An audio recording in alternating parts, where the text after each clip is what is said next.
Hello friends, मैं हूं आपका दोस्त संदीप और स्वागत है आपके मेरे चैनल में जिसमें हम डिस्कस कर रहे हैं कंप्यूटर ग्राफिक्स एंड मल्टीमीडिया के अंतर्गत 2D ट्रांसफॉर्मेशन पर। इसमें हमने बेसिक ट्रांसफॉर्मेशन पर डिस्कस कर लिया है जिसमें हमने रोटेशन, ट्रांसलेशन और स्केलिंग पर डिस्कस किया हुआ है। साथ ही साथ हमने कंपोजिट ट्रांसफॉर्मेशन पर भी डिस्कस कर लिया है। यदि आपने प्रीवियस वीडियो नहीं देखे हैं तो इन वीडियोस को आप जरूर देख लें। इसकी प्लेलिस्ट मैंने डिस्क्रिप्शन बॉक्स में दे रखी है। और आज हम डिस्कस करने वाले हैं अदर ट्रांसफॉर्मेशन के अंतर्गत रिफ्लेक्शन पर।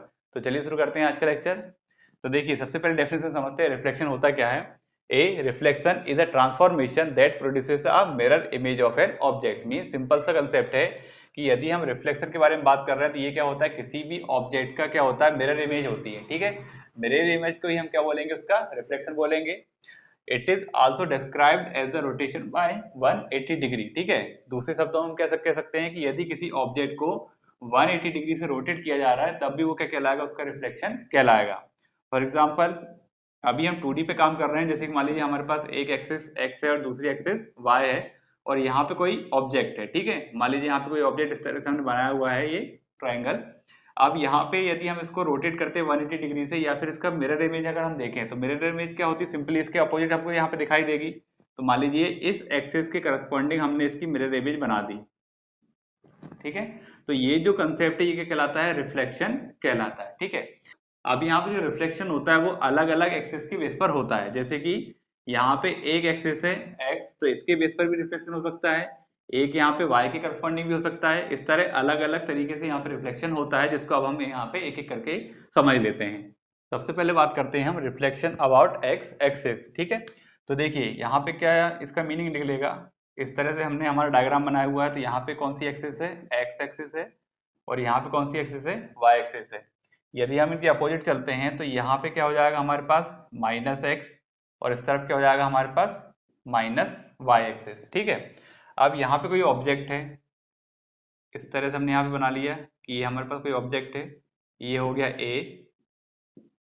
ये हो गया इसका b वर्टेक्स, और ये हो गया यहाँ पे c वर्टेक्स। ठीक है, यदि हम x एक्सिस के रिस्पेक्ट में इसका रिफ्लेक्शन कर रहे हैं, इसका मतलब क्या होगा कि यहाँ पे रिफ्लेक्शन के बाद ये कहाँ पे दिखाई देगा, इस तरफ दिखाई देगा। और ये जो इमेज है, ये जो ऑब्जेक्ट है, कुछ इस फॉर्म में हमको दिखाई देगा। तो यहाँ पे जो a का रिफ्लेक्शन है वो कहाँ पे आ जाएगा, नीचे आ जाएगा। तो ये हो जाएगा a डैश, इस तरह ये हो जाएगा b डैश, और ये हो जाएगा c डैश। ठीक है, अब अगर आप ध्यान दें तो यहाँ पे जो कोऑर्डिनेट है, यहाँ पे x और y दोनों क्या है, पॉजिटिव है। ठीक है, यहाँ पे x और y दोनों क्या है, पॉजिटिव रहेंगे। यदि हम यहाँ पर आते हैं तो इसका मतलब क्या है कि x तो पॉजिटिव ही है, क्योंकि इस तरफ जो पोर्शन है वो क्या है, x का पॉजिटिव का है। इस तरफ अगर आते तो x नेगेटिव होता, y ऊपर पॉजिटिव है, y नीचे नेगेटिव है। तो इस तरफ जो पोर्शन है वो क्या है हमारे पास, x माइनस वाई का। मीन्स यहाँ पे क्या हो रहा है, जो सेकंड कोऑर्डिनेट वो क्या है हमारा, नेगेटिव है। ठीक है, मीन्स y जो है हमारे पास क्या है, यहाँ पे नेगेटिव है। तो इस तरह से रिफ्लेक्शन यहाँ पे होता है यदि हम क्या करते हैं, x एक्सिस के करस्पॉन्डिंग करते हैं तब। ठीक है, अब यदि हम यहाँ पे ट्रांसफॉर्मेशन मैट्रिक्स के बारे में बात करें,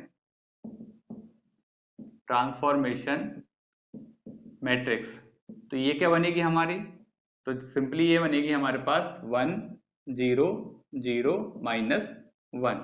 ठीक है, तो ये तो हो गया हमारे पास ट्रांसफॉर्मेशन मैट्रिक्स। इसमें इसका मीनिंग क्या हो गया कि यहाँ पे x तो हमारा सेम रहेगा और y क्या हो जाएगा, फ्लिप हो जाएगा। तो यहाँ पे क्या हो गया, -1 हो गया। ठीक है, इसलिए the transformation matrix in column vector form, column vector form क्या बनेगा, तो हम क्या निकालते हैं, x डैश और y डैश की वैल्यू निकालते हैं। इसके लिए हमको क्या करना है, जो ट्रांसफॉर्मेशन मैट्रिक्स है 1 0 0 -1, इसमें किसका मल्टीप्लाई करना है, ओरिजिनल कोऑर्डिनेट का मल्टीप्लाई करना है। तो यहाँ पे क्या आ गया, x y आ गया। ठीक है, और इसको क्या ले सकते हैं, हम क्या निकालते हैं, हम p डैश निकालते हैं। इसको अब हम क्या बोलेंगे, ये हमारे पास रिफ्लेक्शन मैट्रिक्स है। ठीक है, रिफ्लेक्शन मैट्रिक्स है किसके करस्पॉन्डिंग, x के करस्पॉन्डिंग। तो हम यहाँ पे लिख देते हैं x, और ओरिजिनल कोऑर्डिनेट क्या बोलते हैं हम, p। ठीक है, तो ये हमारे पास इक्वेशन यहाँ पे बन गई है। तो इस तरह से हम यहाँ पे रिफ्लेक्शन निकाल सकते हैं किसके अबाउट, x एक्सिस के अबाउट। अब नेक्स्ट देखते हैं y के करस्पॉन्डिंग। सेकंड हम देखते हैं रिफ्लेक्शन अबाउट y एक्सिस। तो देखिए यहाँ पे अब डायग्राम कुछ इस तरह से बनेगा हमारा, ये हो गया x एक्सिस और ये हो गया y एक्सिस। अब मान लीजिए हम डायग्राम कुछ इस तरह से यहाँ पे बना लेते हैं। ठीक है, तो ये हो गया हमारे पास A, ये हो गया B और यहाँ पर हो गया C। अब यदि y एक्सिस के रिफ्लेक्शन यहाँ पे हो रहा है तो ये कुछ इस तरह से हो जाएगा, ठीक है। तो C डैश हमारा यहाँ पे आ गया, ये हो गया A डैश और ये हो गया B डैश। अब यदि यहाँ पे देखें तो यहाँ पे जो कोऑर्डिनेट है वो x और y दोनों क्या है हमारे पास पॉजिटिव है। अब ये जो पोर्शन है ये कौन सा है, x नेगेटिव का, y तो यहाँ पे भी क्या चल रहा है पॉजिटिव चल रहा है, इसका मतलब यहाँ पे x क्या हो गया नेगेटिव हो गया और y क्या है हमारे साथ चेंज नहीं हुआ है, ठीक है। मीन्स यहाँ पे फ्लिप किसको किया है, x को फ्लिप किया है, x यहाँ से पॉजिटिव से क्या हो चुका है नेगेटिव हो चुका है, y में यहाँ पे कोई चेंजेस नहीं हुए हैं। तो यदि हम यहाँ पे ट्रांसफॉर्मेशन मैट्रिक्स देखें, ट्रांसफॉर्मेशन मैट्रिक्स, तो यहाँ पे किसमें चेंजेस होंगे, तो यहाँ पे चेंजेस आएगा आपका x में, तो यहाँ पे -1 हो गया, यहाँ पे 0, यहाँ पे 0 और यहाँ पे क्या रहेगा 1 ही रहेगा। और यदि हम इसको कॉलम वेक्टर के फॉर्म में रिप्रेजेंट करें,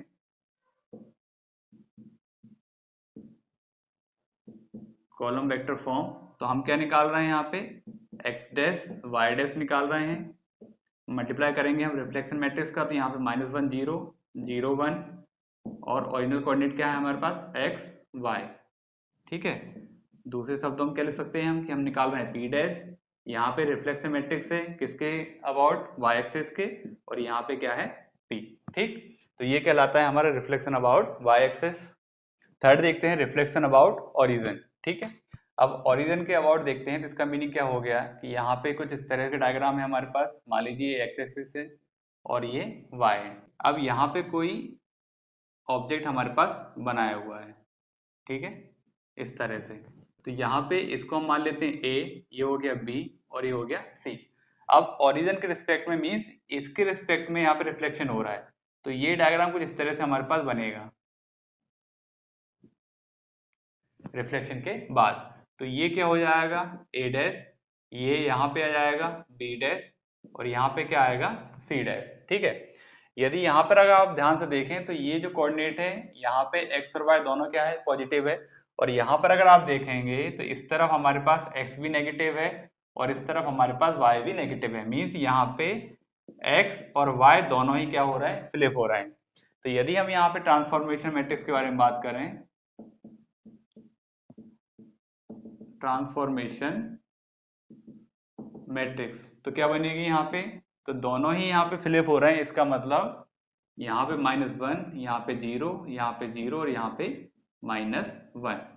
और यदि हम ट्रांसफॉर्म मैट्रिक्स को कॉलम वेक्टर के फॉर्म में रिप्रेजेंट करें, इन कॉलम वेक्टर फॉर्म, तो इसका मतलब क्या हुआ कि यहाँ पे हमको निकालना है x डैश y डैश, किसमें मल्टीप्लाई करना है -1 0 0 -1 में, और ओरिजिनल कोऑर्डिनेट क्या है हमारे पास x y, ठीक है। और यहाँ पे हम निकाल रहे हैं p डैश। अब इसको हम क्या बोलेंगे, अब यहाँ पे क्या है रिफ्लेक्शन मैट्रिक्स है और इस केस में y और x दोनों की वैल्यू क्या है 0 है, मल्टीप्लाई किससे होना है p से होना है, ठीक है।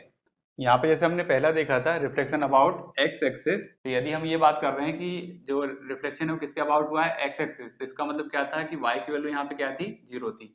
और यदि हम y एक्सिस के रिफ्लेक्शन कर रहे हैं, मींस जो रिफ्लेक्शन है अबाउट किसके हो रहा है y एक्सिस के, तो इसका मीनिंग क्या था कि x की वैल्यू क्या थी 0 थी, ठीक है।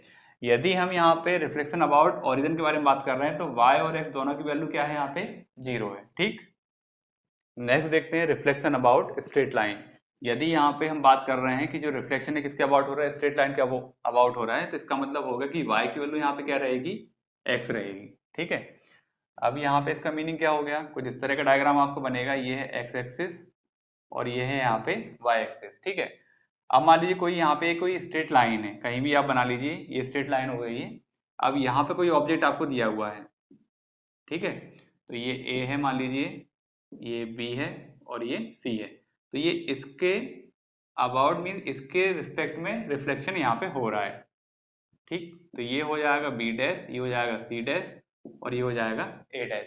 अब यदि आप यहाँ पे देखें तो कोऑर्डिनेट आपके चेंज नहीं हो रहे हैं, x y यहाँ पर भी है, x y आपके पॉजिटिव यहाँ पर भी है, तो चेंज क्या हो रहा है यहाँ पे, तो यहाँ पे साइन चेंज नहीं हो रहा है, यहाँ पे सिंपली क्या चेंज हो रहा है कि जो y की वैल्यू वो क्या हो चुकी है x हो चुकी है। इसका मतलब क्या होगा कि यदि आपको x डैश निकालना है तो वहां पे क्या पुट करना है y पुट करना है, और यदि आपको वाई डैश निकालना है तो वहां पे क्या पुट करना है, एक्स आपको पुट करना है, सिंपली ये है। ठीक है, तो यदि हम इसको कॉलम वेक्टर के फॉर्म में बताएं, ट्रांसफॉर्मेशन मैट्रिक्स इन कॉलम वेक्टर फॉर्म, तो क्या बनेगा, हमको क्या निकालना है, एक्स डैश वाई डैश निकालना है। ओके, तब इसका मीनिंग क्या हो जाएगा कि आपको यहाँ पे कुछ इस तरह से चेंजेस करना है कि यहाँ पे हो गया 0, यहाँ पे हो गया 1, ये 1 हो गया और ये 0 हो गया। ठीक है, और मल्टीप्लाई किससे होना है, एक्स वाई से होना है।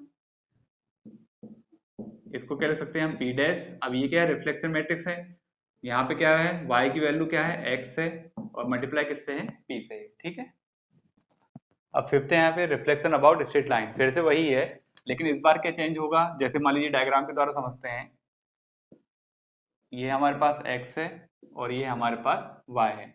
अब यहाँ पे जो डायग्राम है, एक लाइन मान लीजिए यहाँ पे स्ट्रेट लाइन, और एक जो ऑब्जेक्ट हमको दिया हुआ है वो इस तरफ दिया हुआ है। ठीक है, हमारे जो ऑब्जेक्ट है वो इस तरह से दिया हुआ है।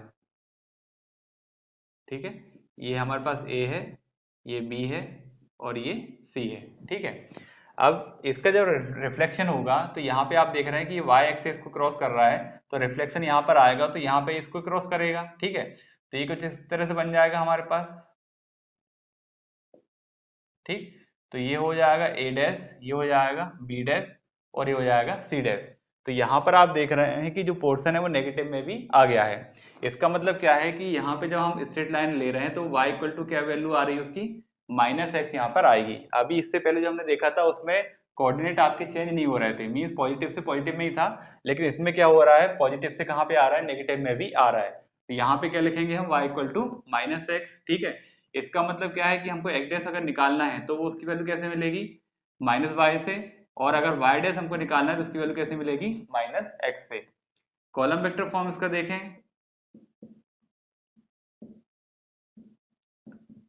कॉलम वेक्टर फॉर्म तो सिंपली क्या बन जाएगा, x डैश y डैश निकालना है हमको, वैल्यू क्या रखेंगे हम यहाँ पे, 0 -1 -1 0, और ओरिजिनल कोऑर्डिनेट क्या है हमारे पास, x y। ठीक है, p डैश हम यहाँ पे निकाल रहे हैं, इसको अब हम क्या बोलेंगे, r y equal to minus x multiply p। Okay, अब यहाँ पे जो सबसे लास्ट रिफ्लेक्शन है वो क्या है, reflection about an arbitrary line, means कोई सी भी अगर रैंडम लाइन होती है तो उसके रिस्पेक्ट में किस तरह से रिफ्लेक्शन होगा वो यहाँ पे देखने वाले हैं। तो देखिए, कोई भी अगर लाइन होती है उसकी इक्वेशन क्या होती है, y equal to m x plus b. अब यहाँ पे 3 स्टेप में काम होगा, सबसे पहले क्या किया जाएगा, ट्रांसलेट किया जाएगा, उसके बाद रोटेट किया जाएगा, और सबसे लास्ट में क्या होता है, रिफ्लेक्शन होता है। किस तरह से होता है, जो पहला पॉइंट है वो क्या है हमारे पास, we first translate the line so that it passes through the origin. That mean सबसे पहले उस लाइन को कहाँ पे ट्रांसलेट किया जाएगा कि वो किस तरह से हो जाए, कहाँ से निकले, ओरिजिन से निकले। ठीक है, देन सेकंड क्या है, rotate the line on to one of the coordinate axis. ठीक है, इसके बाद क्या किया जाएगा, लाइन को रोटेट किया जाएगा and reflect about that axis, और उससे एक्सिस के रिस्पेक्ट में उसको फिर रिफ्लेक्ट किया जाएगा।